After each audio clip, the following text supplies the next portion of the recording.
My name is, thank you, Mia. Good morning. My name is Juliette Cox. I'm the Deputy Executive Director here at the Child and Family Policy Institute of California. And I'm really pleased that we have you here this morning to hear about our road to LS8, an equity approach through CPM. We're really excited to be with you this morning. Hopefully all folks here have registered for the upcoming Core Practice Model Directors Learning Session number 8. And we definitely wanted to do these webinars in advance of the learning session coming up later this month, because we really want to give folks a good preview of all of the work that's gone into updating the core practice model framework to be much more equity informed and to take into account race, equity, diversity, and inclusion throughout the model. So I'm going to talk about real quick what we're going to go over this morning.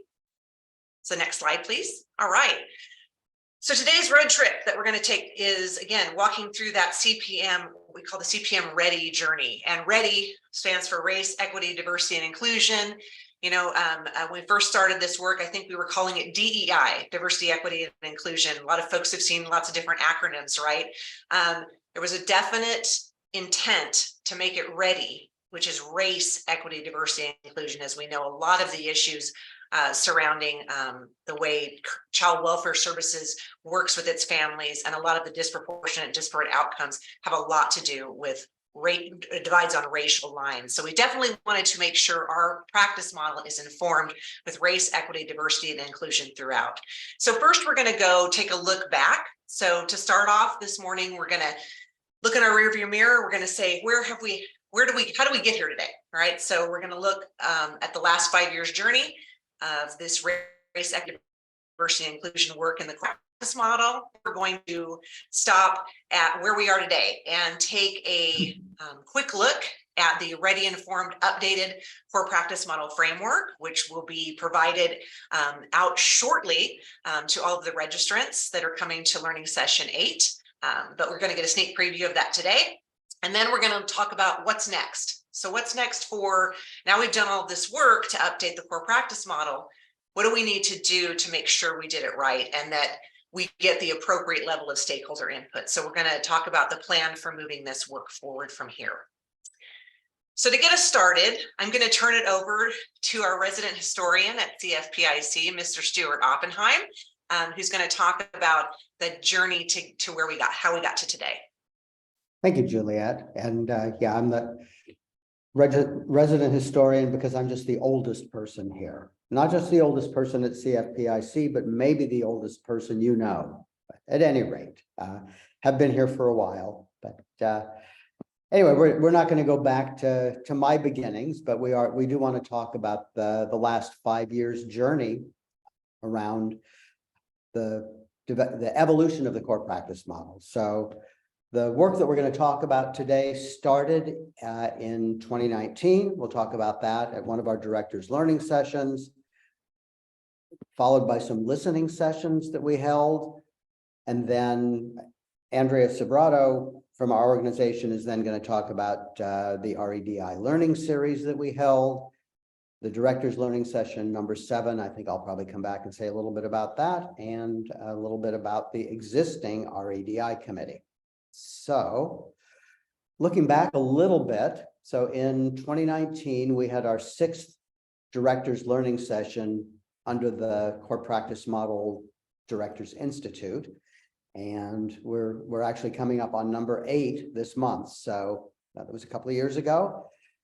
And the theme of that, and there were some folks here, I know Danny was there, some other folks possibly that are here were there. The theme was about adaptive and courageous leadership. But as we talked about leadership in child welfare, we also were challenged to look at the fact that disproportionate representation and disparity of outcomes for Black and Indian people of color in the child welfare system remains a critical problem, irrespective of the fact that our core practice model was intended to provide more equitable approaches to child welfare, the delivery of child welfare services. So It was a pretty strong challenge to us to really think about looking at what could we do through the core practice model to deal with issues of race, equity, diversity, and inclusion. We then embarked on a process to have an in-person learning session number 7 that was due to take place in 2020 to deal with some of these issues. And then, of course, we know what happened in 2020. As we were doing our planning in early 2020, we were all forced back into our homes, into isolation, and knew that we could not do an in-person session, but we knew that we wanted to deal with race, equity, diversity, and inclusion in the child welfare system. And learning session 6 was before George Floyd but that occurred as we were doing this other planning, and we realized that this is an urgent problem. This is something we have to deal with now. We just can't wait until the pandemic subsides and we all get back together. So we reached out to the child welfare directors in California to ask. We did a virtual directors learning session to ask, what can we do to support you as you lead your organizations to deal with issues of race, equity, diversity, and inclusion? And what we heard from the directors was there was a strong sense of urgency to do something, that we couldn't just wait until we could get back together. We had to do something, that we needed to learn more from experts in the field, and that there were concrete strategies and tools that they needed to help them within each of their organizations. And the overall sense that while the core practice model is a valuable tool for child welfare programs, it really needed to do some adaptation of that tool. So we embarked on a series of webinars that Andrea is now going to tell you about. Andrea, our Associate Director, Andrea Sobrato, take it away. Yeah, well, good morning, everybody. And I'll just pick it up right where you left off, Stuart. During late 2020, CFPIC and our partnering consultants and faculty launched a Race, Equity, Diversity, and Inclusion webinar series intended to strengthen our understanding of ways that these cultural groups and communities have historically experienced and perhaps currently experience the child welfare system. The overall goal of the sessions was to increase our appreciation and honor for the complexity, strength, and diversity of the many communities that we serve, and to promote racial and social justice, equity, and advocacy, and finally, to enhance cultural humility and cultural responsiveness in our practice and in our system. So though rich learning and principles transcended beyond these 3 communities, we chose to start with specific sessions on the African American, Native American, and Latinx history and experiences. So the webinars actually created space for interactive learning and peer sharing. They were very collaborative as they were filled with child welfare leaders and teams. The webinar sessions, we had 9 total, but these 9 webinar sessions gave everyone the wonderful opportunity for learning, for dialogue, for sharing wisdom and lived experience. But they were all made possible by the very humble, brave, and authentic and powerful child welfare leadership. Let me take you to our website's description of what we sought to do through these 9 webinars and what we learned. We're going to actually pull up, on our website. If you go to the CFPIC website and you click on the first tab at the top in the sort of the carnival row, what we do, and you drop down and you'll find ready. And if you click on ready, you'll find a salient points click. And so we're going to just click on that salient points right now. We're just in TV time in just a moment. As soon as we can find that salient point stuff, we're going to click on that. And then let me just go ahead and tell you what you're going to find on the salient points document. So we began our Ready webinar series by providing the historical context for structural racism as evident in the child and family serving systems. And we talked about the racism on 3 other levels: on the institutional level, the interpersonal level, and on the personal level. We talked about child welfare data and the well-known issues such as the disproportionate number of children of color in the system, as well as the disparity in outcome data along racial lines. These series created opportunities for leaders to explore through facilitated conversations, possible connections between CPM and leadership, and the CPM leadership behaviors, the connections between the CPM leadership behaviors and the antidotes to dominant culture in organizations. And next, we followed with a deep dive into the history and experiences of the tribes, sovereign nations of people, as they have interfaced with the child welfare system and the many ways that they have been harmed as a result. We also learned about the powerful, beautiful, and life-giving aspects of tribal culture, community values and principles, and we learned about tribal sovereignty, about ICWA, and strategies for honoring tribal sovereignty by enhancing compliance with ICWA. We learned about Great County tribal partnerships and the key ingredients needed to nurture and sustain relationships. We then turned our attention to the rich and diverse Latinx communities led by subject matter experts, colleagues, and friends. We were taken around the world as we saw countless Latinx communities, beautiful practices, and historical traditions that have fostered a new word for me, thrivance, which is an enduring resilience despite challenges. But throughout the process, and especially towards the end of the series, by the time we were at like webinar 7, 8, and 9, we agreed that the wisdom that we had learned from the interactive webinars would then be integrated into the values and behaviors with the CPM, ensuring that CPM would evolve to becoming much more explicit in our commitment to race, equity, diversity, and inclusion. And Juliet's going to walk us through it in just a moment about those changes that we made to CPM. But let me just leave you with this. If you look at this on your screen where it says click here to access the presentations, recordings, and materials from this series, if you clicked on that, what you would find is a drop down of every single webinar, all the recordings of the webinar, all the PowerPoints, the materials, and the interactive activities that we launched between each webinar, so that we were actually, as a child welfare leadership cohort, in action between the webinars, looking at all the material and really reflecting on its application in our child welfare organization. So it's a powerful list of resources.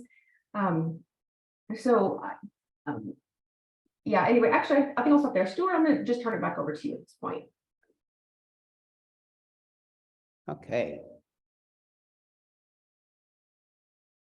Thank you very much. That was really, I enjoyed really kind of reliving the webinars. I hope people go to the website, and people who haven't seen the webinars spend some time with them. I mean, it was really a very meaningful series. I think we learned a lot. So and I seriously mean we learned a lot. There were things that we just had not taken into consideration when we developed the child welfare core practice model. For those of you who've been on the journey with us, or for those of you who haven't, we developed the core practice model between 2012 and 2016. And we think about how much has changed in our landscape since 2016.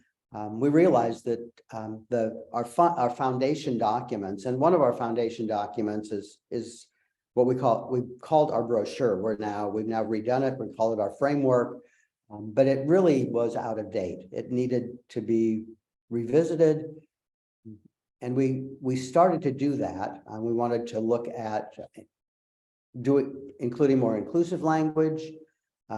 We looked at revisiting what we called our theoretical framework and have transformed into an underlying framework to take into account the cultural and spiritual guidance that we again learned in those series through the various cultures that were represented.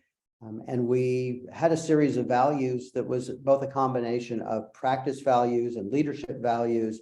And we have sorted out leadership commitments. So we did some work on that foundation document in 2021, 2022. So again, it had been completed before 2016, really brought it up to date, and then brought it to Learning Session 7. As I mentioned earlier, we had planned a Learning Session 7 in 2020 that they couldn't take place due to the pandemic. But we did have finally a learning session number 7 in 2022. And we asked for feedback on the work that we had done to update our brochure/framework. And what we heard was, as Larry David would say, pretty good, but really not good enough. I mean, that we needed to do more work. But we also, that there was some confusion about what were elements, what were behaviors. If you know, that document had a lot of narrative in each of those areas. So would they ask that there be some clarity in language? And one thing that, again, that's changed dramatically since 2016 is the focus on prevention in child welfare. So we didn't speak about prevention in the old framework. So we got the message, do something about that. So the folks that had helped us do that first version of revision then were joined by more former child welfare directors, some folks who'd helped with the REDI learning session, and some regional training academy partners to do what we call the Ready Committee version 2. So we went back at it. Did our revision, got the feedback, and then dove back into it and really spent a considerable amount of time going through all of the various phases of the child welfare core practice model framework. We've revisited each section where we have again our now underlying framework, our values, our leadership commitments, our elements, our behaviors. All of those were reevaluated through a Ready informed lens. And we also took the opportunity to do some clarification about the relationship between the core practice, the child welfare core practice model, and the integrated core practice model. We're not going to go a lot into that today, but when you get the brochure, the framework, if that's something that you're confused about, I think we've got some good clarifying language there. And then we spent a lot of time talking about how prevention lives in the child welfare core practice model. So, so Juliet's going to give you a tour of, as she said, where are we now with that work? So Juliet, you take it away.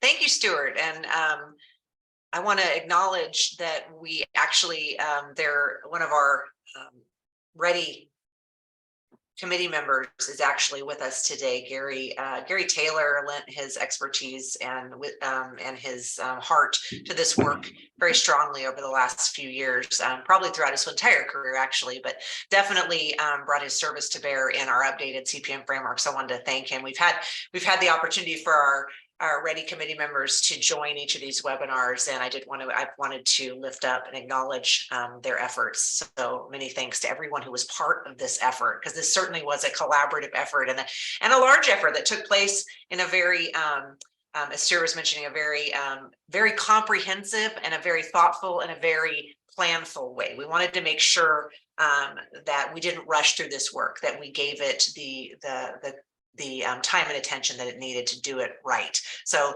really excited to share with you today a little bit of a preview of the updated CPM framework. So, and Juliet, before Kathy, I think Kathy Mays. Oh, Kathy, I didn't. Well, she's off camera, so I don't see her. Kathy is Kathy. Hi, Kathy. Kathy's been part of this effort as well. Hi, Kathy. Sorry, I didn't mean to miss you as well. Definitely. Thank you so much. Okay, next slide, please. So as Stuart mentioned, some of the updated framework improvements that we are going to talk a little bit about today. I am going to talk a little bit about the CPM and ICPM updates that have been made to the framework. I want to talk a little bit about, you're going to see it when you actually have it in hand, but I hope it really comes across strongly that we've made a commitment to anti-racism in our practice and our leadership behaviors. But in all areas of the CPM framework, we've made a strong commitment. And I'm going to speak a little bit about how it is attended to in every single section, in every single part of the core practice model framework. We did take into account that feedback we've gotten about this confusion about there's components, there's elements, there's behaviors, there's a little bit of confusion. Could you guys take the opportunity to clarify what this all means and what should be in what section of this framework? And so we really took some attention and reframed those elements.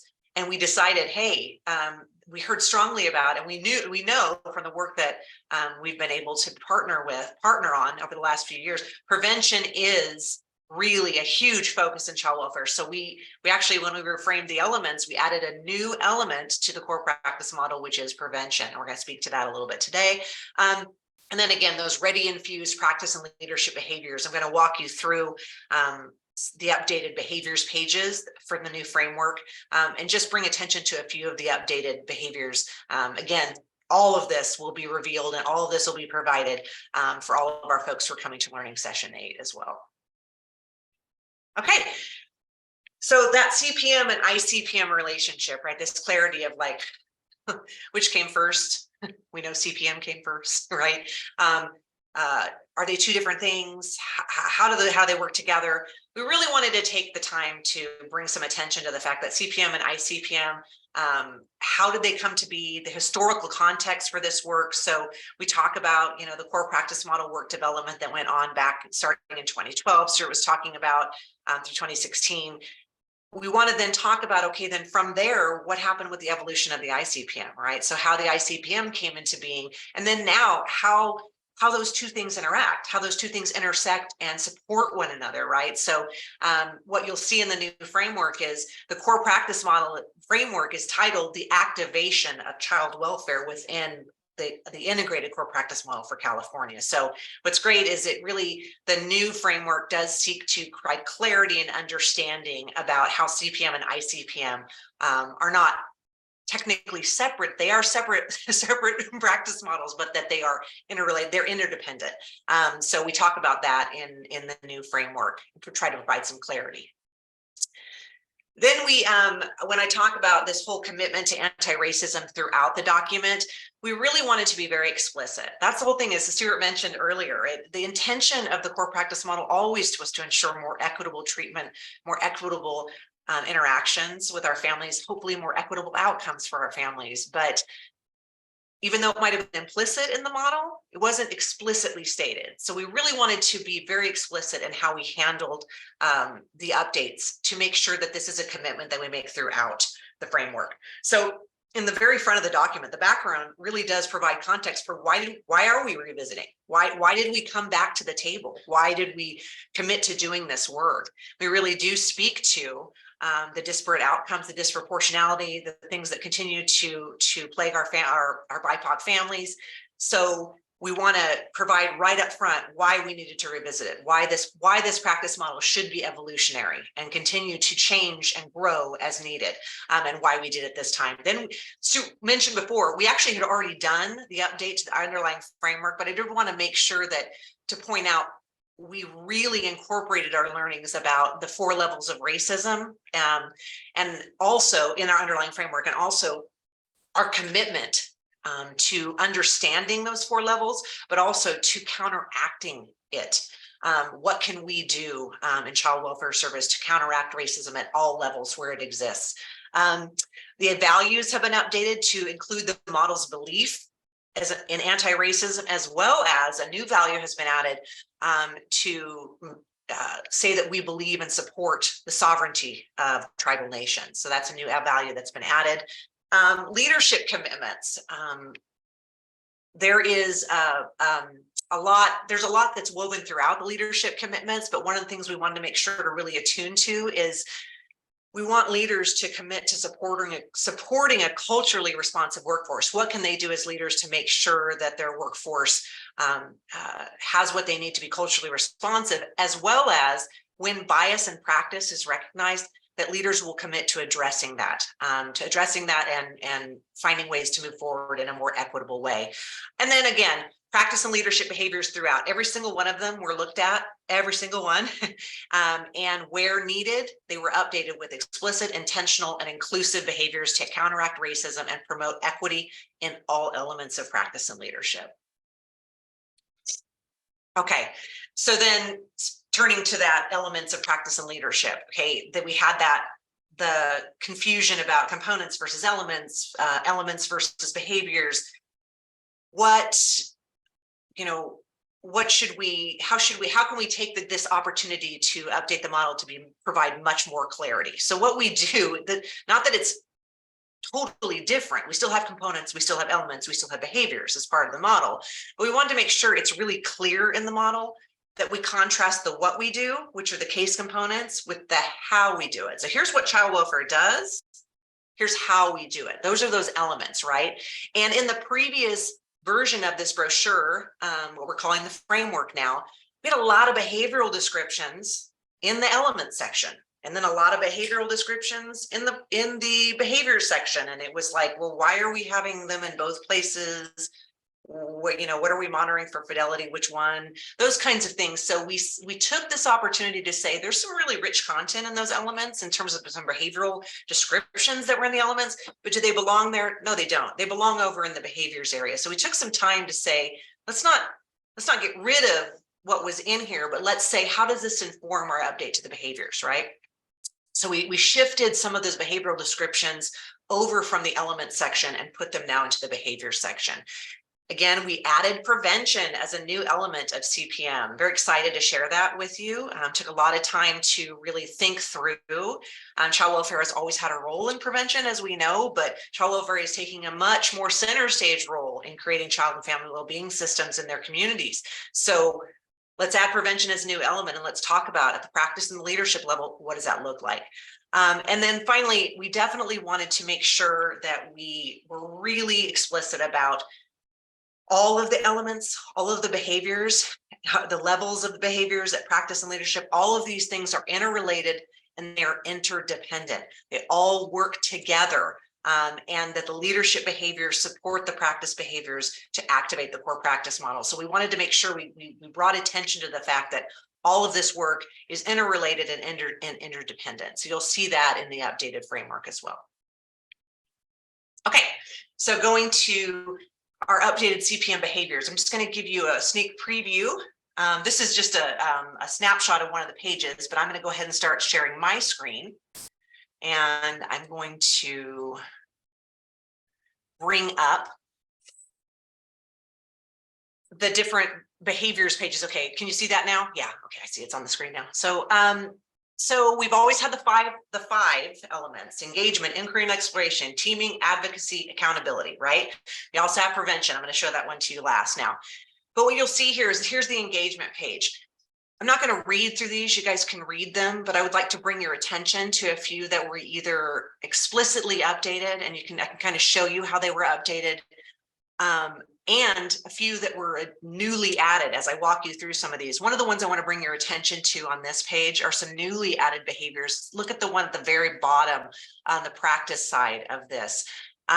Show respect for tribal sovereignty and show deference to tribal leadership and their titles at all time. That is a new practice behavior that we added. If we state throughout our model that we have a commitment to tribal sovereignty, we need to trace it through the model all the way down to the behaviors, right? So we added this new behavior about the respect for tribal sovereignty. The leadership behavior, if you look over to the right-hand side, you can see that we respect positions of leadership across tribes, cultures, and communities by ensuring that tribal and community elders and leaders are engaged by senior child welfare leaders, and that their relationships are cultivated and maintained at that level. We've heard through feedback through, and we learned it during the learning series, right? And working with tribes. If this is a delegated function down to lower level staff to engage with tribes, there is definitely a lack of respect in that kind of engagement. Not to say that we don't want all of our workers to be support and staff to be working appropriately with tribes, but when we engage tribes to try to make change, that belongs at the leadership level. So we wanted to definitely put a leadership behavior in there that says this belongs at the leadership level. It should be maintained at that level. We should be leader to leader engaging our tribes. So there's an engagement behavior that was updated. Inquiry and exploration. All of these behaviors, like I said, on both sides have been attended to. Every single one of them have been wordsmithed a little bit. There's very few of these that actually didn't have any changes made to them. However, I want to bring it to your attention. We made sure to update language to bring in families' cultures, families' values, families' beliefs. Let's make sure that as our workers are interacting with families, they're inquiring about families' culture, their values, and beliefs, and working throughout their work with the family to support those, right? On the leadership side, again, kind of a parallel behavior that leaders would learn and be respectful of various customs, various leadership, various communication styles when they're working with unique and different populations and cultures.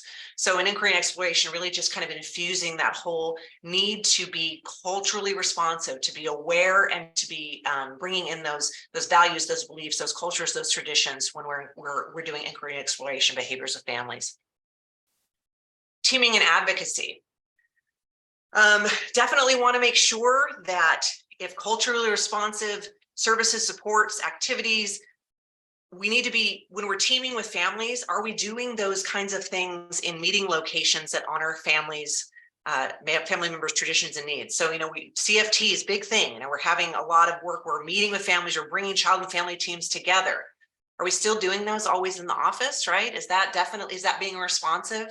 And maybe it is to the family's needs. Maybe that's what works best, right? But are there things that we could be doing better when we're meeting with families? Are we meeting them where they are, right? Are we being respectful of their traditions and needs and our teaming behaviors? And again, on the leadership side, are our leaders using culturally responsive teaming behaviors as well? Are they modeling that for the workforce? And are they supporting their workforce in their efforts to do the same with children and families? So updated teaming behaviors, updated advocacy behaviors, identifying those gaps in services and supports, especially those ones that are not culturally responsive, right? If we have families and we don't have services that are culturally responsive to those families, are we doing at the practice level? Are we advocating? Are we moving that work up the chain? Are we saying, hey, what can we do better? Are we letting folks know that we have a gap here in services? We need to do something. And as leaders in the organization, are we co-creating those solutions with our families, with our tribes? Are we, finding ways to respond to those gaps by advocating alongside those that we serve, right? And those partners that we have. Accountability. One of the things we heard strongly in our learnings is that child welfare systems, yes, individuals play a role, but systems have often caused harm to our families, right? We've caused a lot of harm, a lot of trauma, a lot of harm to families. Making sure that we're acknowledging that harm has occurred and taking accountability for system level institutional bias that exists in child welfare systems, letting folks know it's okay to acknowledge and be accountable for that. And if you as a worker or you as a social worker interacting with families have caused harm, have made missteps, taking accountability, admitting when you're wrong, trying to mitigate when possible the harm that may have been caused, right? So making sure that we hold ourselves accountable. At the leadership level, same, right? Demonstrating responsibility.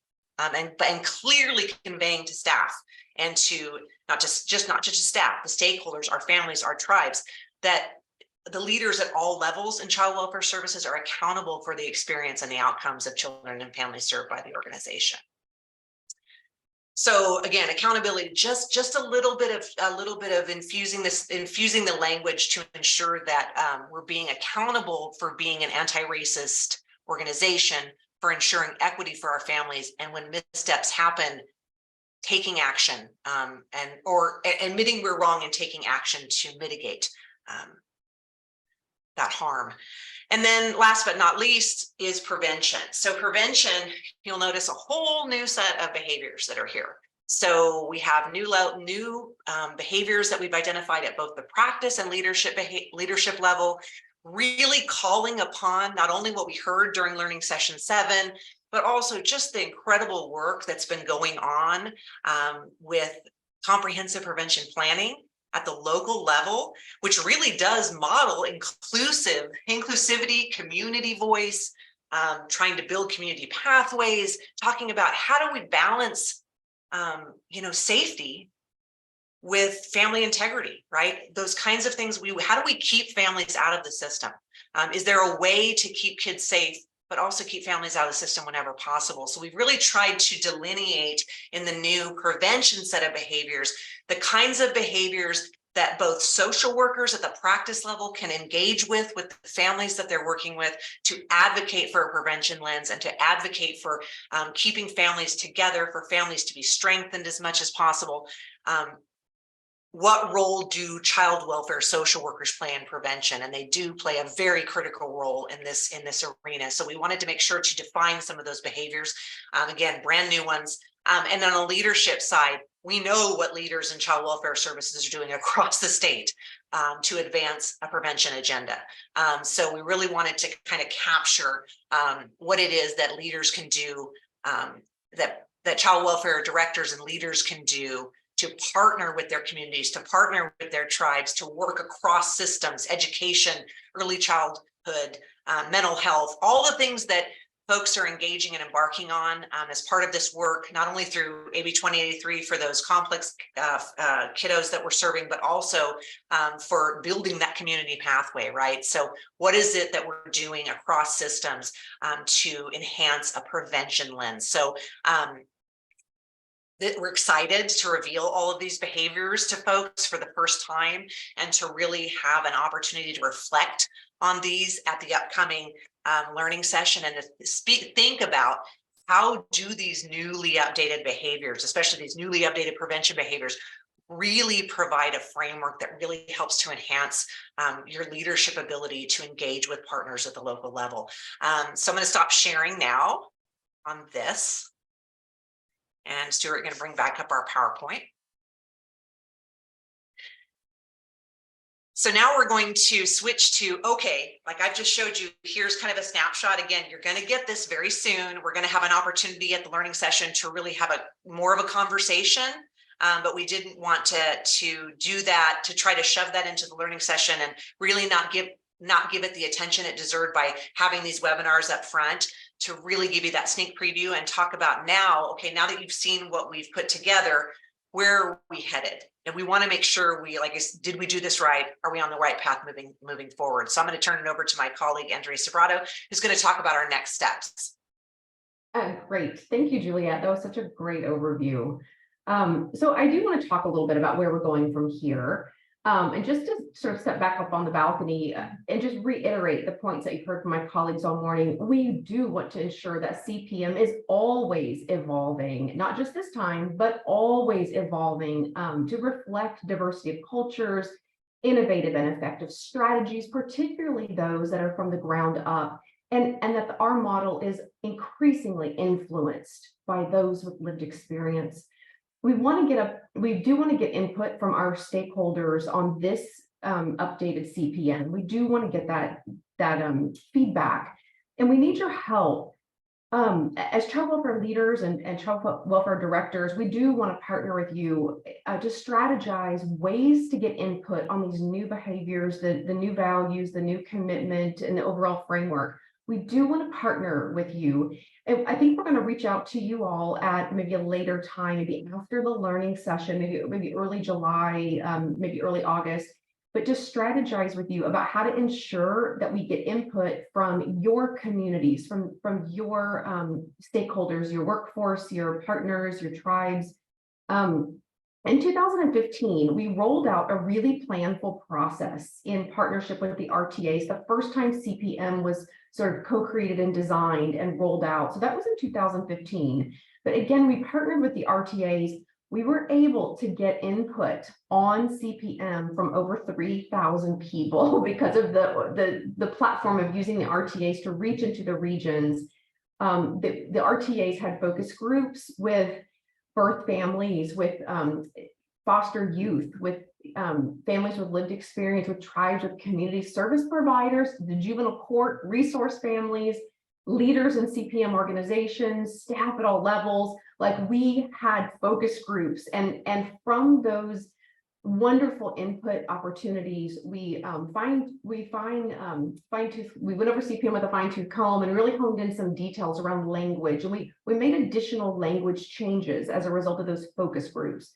So we may not go to that same extent this time around with this update, but we do want to protect the integrity that we always want to get feedback on the practice model before we roll it out and incorporate it into policy and into practice.